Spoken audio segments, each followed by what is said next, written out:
Hey guys, welcome back. So this video's kind of been a long time coming.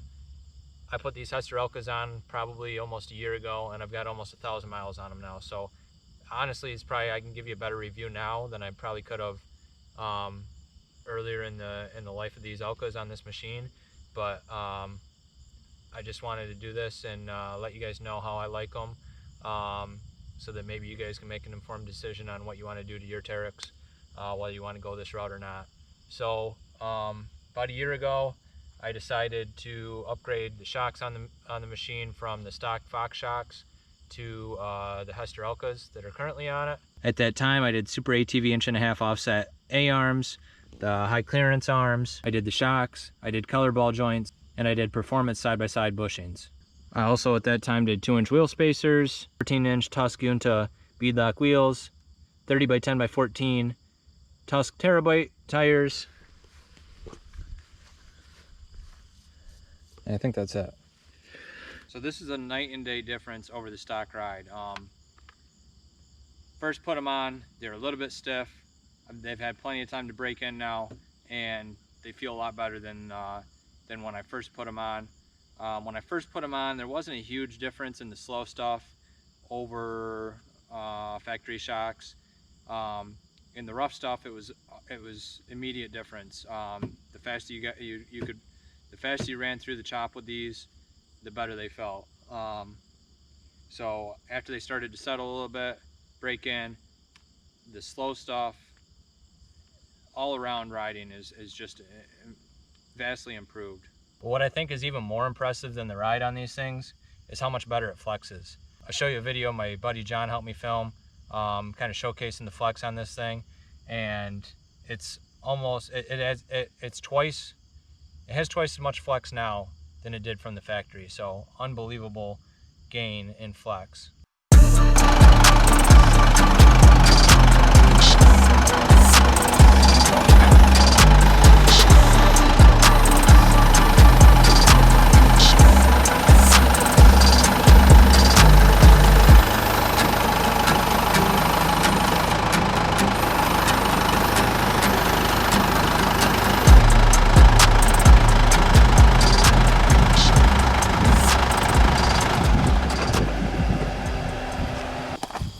Alright, so in one of HESTER's videos on YouTube, he claimed 16 inches of travel, so let's check that. 16 inches of wheel travel, which is really impressive for a Teryx. I'm not sure what they are stock, but I'll put the suspension specs up right now.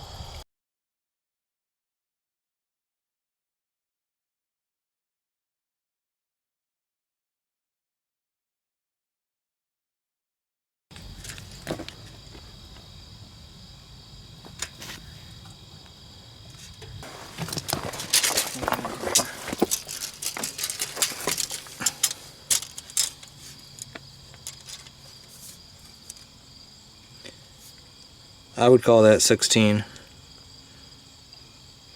I'd call that 16 inches of wheel travel in the front. My rear left is still on the ground. Might even be able to go a little bit higher, but we got 16 inches right there. That's pretty impressive for a Teryx. You can see just how much that is from, don't mind the smashed bumper. I'm not easy on this thing. I wouldn't say I'm super hard, but I'm not super easy either. All right, let's check the rear.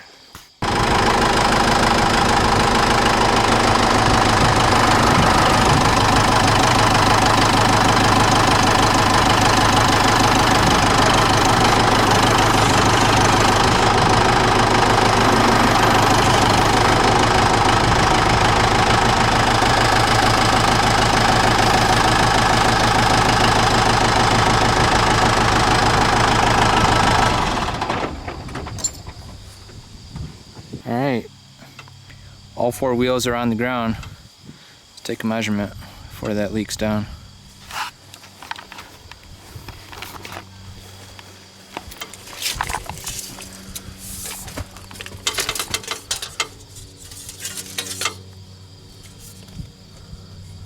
I'm going to call that 14 inches in the rear. 14 and a half maybe. Yeah. because it has leaked down a couple clicks there. So 14.5 in the rear, 16 in the front. Extremely impressive. This thing's like a little Jeep. Before it was extremely stiff.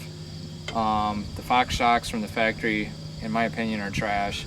You think you're buying something kind of nice when you get the Fox, and honestly, I think Kawasaki could have done something a little bit better had they just done factory Kawasaki shocks. But anyway, huge improvement over stock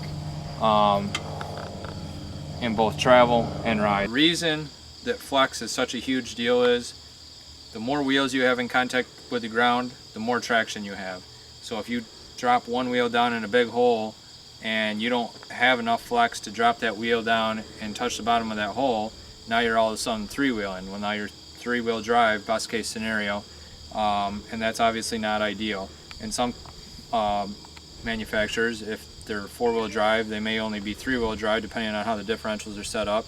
So now you're actually spinning that one that's off the ground and you're essentially two-wheel drive. So huge deal to have wheels and tires in contact with the ground as much as possible. So flex is very important.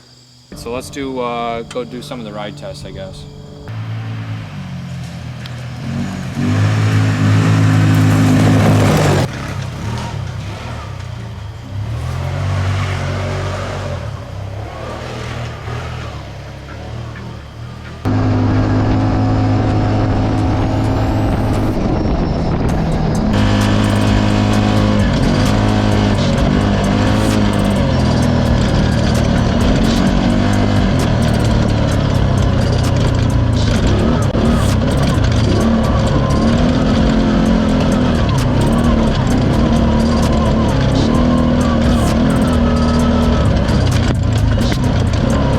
Friends, you know, this end of my field, when we cut up across here, has always been rougher than a cob.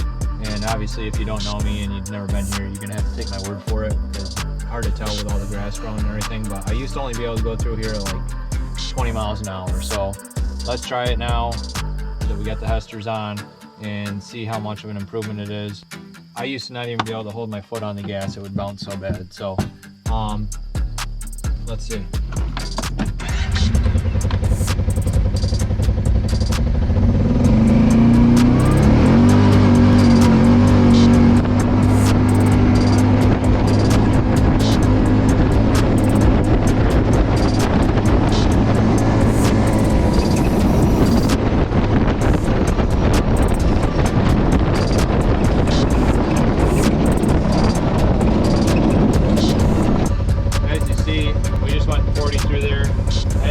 Trouble holding my foot on the gas, so major improvement in some of that rough chop over the stock Fox shocks.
All right, so just real quick, final words here. Would I recommend the Elkas? Absolutely 100%. Talk to John Hester. Let him know what kind of riding you're doing. He'll be able to recommend a shock that is going to work best for you. I went with the Stage 1s. They're plenty for what I do. They're a huge improvement, like I said, over the factory shocks. And for as long as I have this machine, I think they'll work really good. I did also sell my Fox shocks for like $400. I think a lot of people do that. So if you're a little bit concerned about the price, selling your Fox shocks can kind of offset some of that cost a little bit. So just something to think about there. And I just think for how often I'm in this thing, I've put about 1,000 miles on since last summer this time, and it's worth every penny for me. So just it depends on how much riding you do and what type of riding you do. So anyway, give them a look. If you're concerned about your ride or not happy with your ride in your Teryx, give John Hester a look and consider these shocks. So thanks for watching, guys. If you want to see more Teryx videos, I'm sure there'll be more coming in the future. Hit the like, hit the subscribe, and we'll see you next time.